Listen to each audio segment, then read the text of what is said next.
Welcome to part 3 of biblically dealing with our sin. David says in Psalms 51:3, "For I acknowledge my transgressions, and my sin is ever before me." In order to fix the problem, we have to acknowledge that there is a problem. David first recognizes that he is willing to see his sin and even the depth of his sin.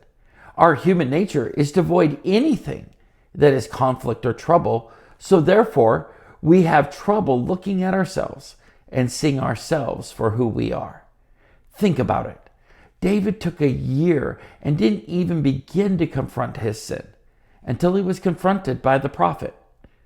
Once David saw his sin, he was willing to acknowledge and deal with his sin. Daily take inventory and allow God to reveal where you're broken. Next, we see he says that his sin is ever before him. Because of his guilt and shame, he ignored his problem for a long time. Many times, guilt and shame keeps us from dealing what we need to deal with, and we often won't look at our sin.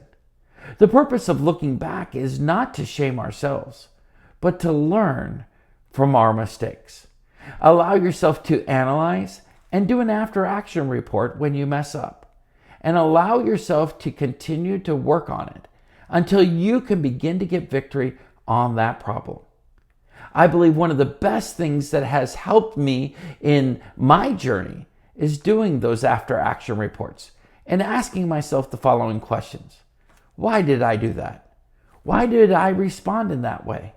What do I need to do the next time I'm in that situation? When you can respond and think this way, you will begin to get the victory.